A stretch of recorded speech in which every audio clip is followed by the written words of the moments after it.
Tu veux ajouter de la texture à tes illustrations, mais tu te rends compte que tu n'as pas exactement le pinceau que tu voudrais. Ben, ça tombe bien parce qu'aujourd'hui dans cette vidéo, on va créer ensemble un pinceau texturé et tu vas voir que c'est beaucoup plus facile qu'on le croit.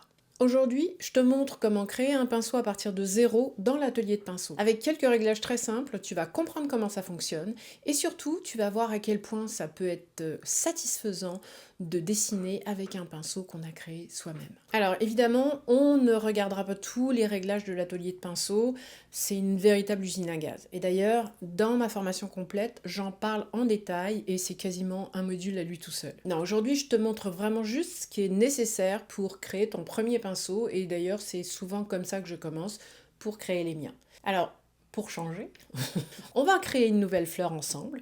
Et d'ailleurs, si tu veux tester quelques échantillons de mon kit complet de pinceaux, fleurs, feuilles, textures, etc., le lien est dans la description. Donc on va commencer déjà par se créer un nouveau dossier.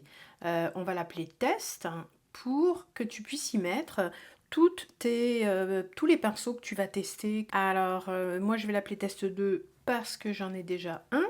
Et à l'intérieur de ce dossier test, on va créer un nouveau pinceau. Ici, bienvenue dans l'atelier de pinceau. Tu vois que y a du stock et à chaque rubrique, on va dire, il y a énormément de réglages. C'est pour ça que je disais au début qu'on va vraiment y aller avec les réglages de base. Donc, on va commencer les deux premières étapes absolument essentielles. Ça va être de chercher une forme et un grain. Parce qu'en fait, ton pinceau de base, c'est une série de formes mises les unes à côté des autres qui vont former un tracé. Et d'ailleurs, avec l'espacement, tu vois ici, je te montre, avec l'espacement, on peut créer des choses extrêmement différentes. Et tu vois que plus je diminue mon espacement, plus les formes sont collées les unes aux autres pour finalement créer un trait de pinceau absolument régulier. Si tu mets ton tampon à 100%, bah, tu vas avoir une forme unique. Et d'ailleurs, si tu veux apprendre à créer ta propre signature pour ajouter à tes illustrations, bah, j'ai créé une vidéo là-dessus. Tu peux aller l'écouter en cliquant sur le lien qui est quelque part par là. Donc je disais, on va aller chercher une forme. Donc tu vois que par défaut, quand tu ouvres l'atelier de pinceau, il te donne une forme ronde. Puis ici, à droite, on a le bloc à dessin pour tester ton pinceau. Donc on peut changer la couleur, on peut changer la taille de l'aperçu et on peut effacer le bloc à dessin également pour repartir à neuf. Et je vais aller télécharger une forme. Alors moi j'utilise des formes que je crée moi-même. Je le fais avec des aquarelles, je le fais avec des gouaches, des textures, etc. comme tu peux voir sur les exemples. Mais aujourd'hui on va se servir d'un outil qui est vraiment très pratique parce que dans la bibliothèque source ici, Procreate te propose énormément de formes. Donc tu as les sources de la forme, la source du grain. Donc nous on va commencer par aller choisir une forme. Alors on va aller choisir par exemple celui-là, tiens, voilà. Donc ça c'est notre forme.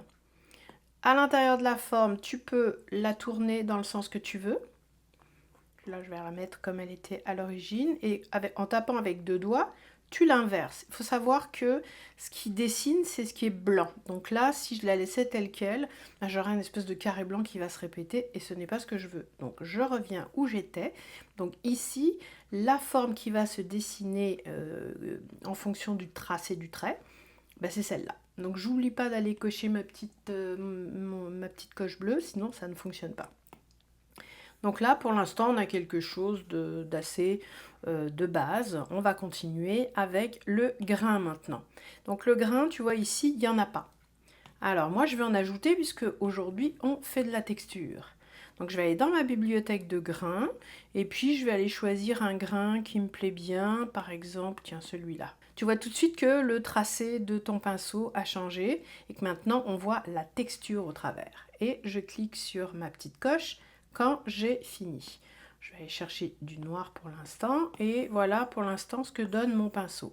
Mais on va l'améliorer bien évidemment. Je t'explique rapidement les tracés du trait et les options. Donc comme on disait, l'espacement ici, on peut le changer. Donc tu vois, on peut vraiment régler exactement comme on veut.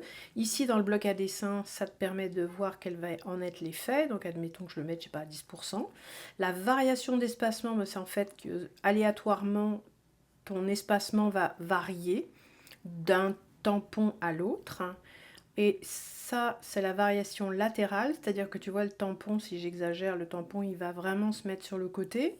Et la variation linéaire, donc suivant le tracé du trait. La stabilisation, pour de la texture, on n'en a pas besoin. Les filements, ce que ça fait en fait, c'est que ça va effiler ton trait au départ et à l'arrivée. Les filements aussi, ils dépendent de l'Apple Pencil. Et puis on peut lier la taille de points ici, de chaque côté. Donc je passe rapidement là-dessus. Et je retourne à ma forme parce que c'est ça qui m'intéresse ici. Donc dans ma forme, il y a quelques réglages qui sont intéressants. Alors le style de saisie, on va y aller avec azimut. Tactile, c'est juste quand tu dessines au doigt, puis tu as azimut et rotation du corps. Bah, c'est si tu as un Apple Pencil Pro et qui permet la rotation. Donc on va rester sur azimut, c'est vraiment le réglage de base. Donc les propriétés tactiles, on s'en occupe pas. La diffusion, bah, c'est un peu la façon dont la forme va tourner sur elle-même en fonction de ton trait, donc on peut le laisser comme ça, c'est pas absolument essentiel. Le nombre par exemple, ça c'est très intéressant, en fait c'est le nombre de fois où à chaque fois qu'il y a un tampon, le nombre de fois où le tampon va être répété. Donc tu vois ici on est à 3, etc. Donc à chaque fois qu'il y a un tampon qui s'applique, il s'applique 7 fois. D'accord? Et ici on peut ajouter une petite variation numérique par rapport au nombre, qui va faire que des fois ça va bouger de 30%. Je laisserai la variation numérique telle quelle. Le nombre de fois où tu veux que le tampon s'applique, c'est vraiment toi qui décides en fonction de l'opacité finalement, parce que plus tu vas en avoir et plus ça va être opaque. Alors là j'avais mis mon espacement au max pour que tu comprennes le principe, mais si je retourne ici avec un pinceau avec 0 espacement, si j'enlève, si je repars à 1, tu vois que j'ai plus de transparence que si j'augmente le nombre de traits, bien évidemment. Donc ça, c'est encore une fois essai, erreur, en fonction de ce qui te plaît. Je vais rajouter un tout petit peu d'espacement ici pour varier un peu le bord du trait. Maintenant, le grain. Le grain, il y a deux options. Il y a l'option mobile texturée. Mobile, chaque fois que tu fais un tracé, les formes vont se répéter les unes à côté des autres. Je vais placer mon bloc à dessin.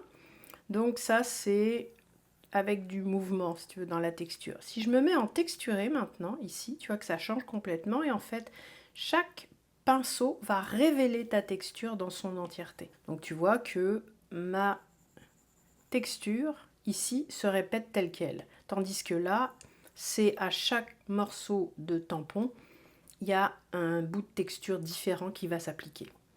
Alors, on peut l'avoir en rouleau, c'est-à-dire que c'est la texture qui va s'appliquer comme si tu avais de la peinture sur un rouleau qui va s'appliquer sur du papier, ou on peut l'avoir comme ceci en mode tampon, c'est-à-dire que ton rouleau tu le bloques et il glisse sur le papier, et donc ça va donner à peu près cet effet là au lieu d'avoir vraiment la texture qui roule. Donc moi évidemment je préfère la laisser en mode rouleau. L'échelle et le zoom ils se complètent. Tu vois que l'échelle et le zoom vont permettre en fait de grandir ta texture à l'intérieur de ton tracé, donc de tes différentes formes les unes à côté des autres. Voilà, et l'échelle, il se complète, on va dire. Je t'avoue que je n'ai pas encore bien compris la différence entre les deux. Alors, je le fais un peu au feeling, comme beaucoup de choses d'ailleurs, essai-erreur avec l'atelier de pinceau. Et ensuite, la rotation, tu vois, ça fait tourner en fait ta texture sur elle-même. Alors ça dépend de l'effet que tu veux avoir. Aujourd'hui, moi, je vais la laisser comme ça. Quant à la profondeur, en fait, ça joue beaucoup sur le contraste. Tu vois que si j'enlève de la profondeur, je ne vois plus ma texture, elle devient beaucoup plus floue. Elle sature, en fait. Donc, on va la laisser au maximum. Donc, voilà pour le grain. Rapidement, on va voir les autres réglages. Le rendu, c'est sûr que suivant ce que tu vas faire, si tu veux une texture plus gouache ou plus texturée, tu vas y aller plus avec une fusion uniforme. Si tu veux quelque chose de plus aquarellé, ce qui n'est pas du tout le cas de notre texture ici, on va aller vers des vernis plus légers. Alors maintenant, on va jouer avec l'Apple Pencil. Ici, tu vas pouvoir jouer sur la pression. Et on va travailler conjointement avec les filements. Donc je retourne dans la rubrique effilement, j'en ajoute un petit peu de chaque côté. Et ensuite, quand je reviens dans les réglages de l'Apple Pencil, en jouant sur la taille, tu vois que je vais pouvoir affiner l'effet d'effilement. Ensuite, grâce à cette courbe, tu vas aussi pouvoir régler la pression en fonction de ta façon de travailler.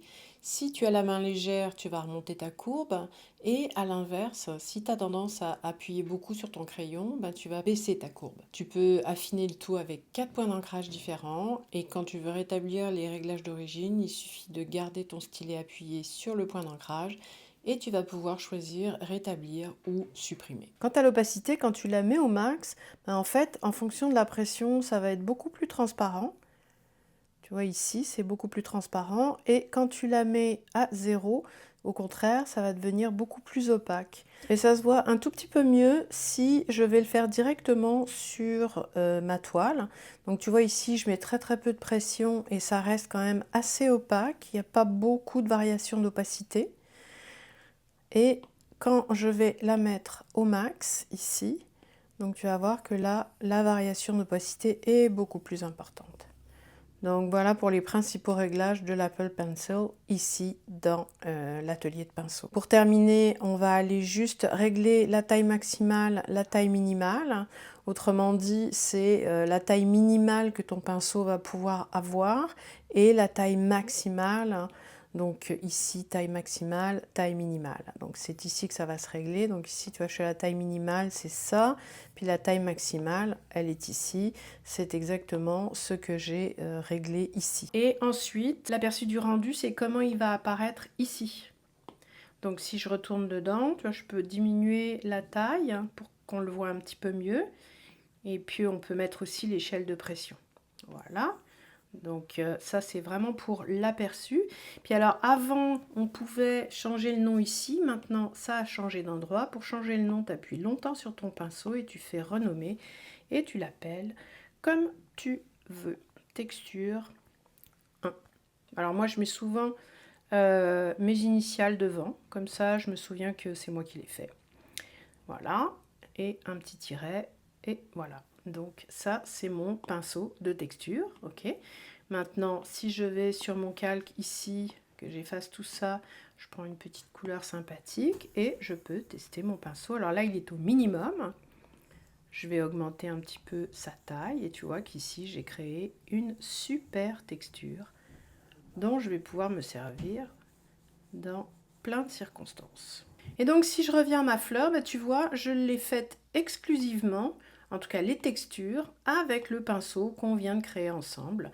Donc tu vois que c'est vraiment très facile, en quelques minutes, on a pu créer un pinceau texturé, juste un seul, et avec ce pinceau, créer toute la fleur telle qu'elle. Alors c'est sûr que, bon, à part le cœur bien évidemment, où là je l'ai fait avec un pinceau un petit peu plus précis, et le contour, mais en fait le contour fait partie de mon kit de fleurs, dont tu peux télécharger un échantillon gratuit d'ailleurs. Ce sera pas cette fleur là, ça va être un coquelicot. Et ce bel hibiscus, ben, il est dans le kit complet que tu peux également te procurer. Et donc on a créé ensemble un pinceau texturé. Donc tu vois que le processus n'est pas si compliqué finalement. J'espère que cette vidéo t'a plu. Si c'est le cas, ben, n'hésite pas à mettre un pouce, c'est sûr que ça aide énormément ma chaîne à grandir. Et puis, ben, si c'est pas encore fait, abonne-toi, comme ça on se retrouve toutes les semaines pour des nouveaux tutos ou des nouveaux trucs et astuces à propos de Procreate. Et puis ben, moi je te dis à la semaine prochaine et je te souhaite une super semaine. Allez, bye!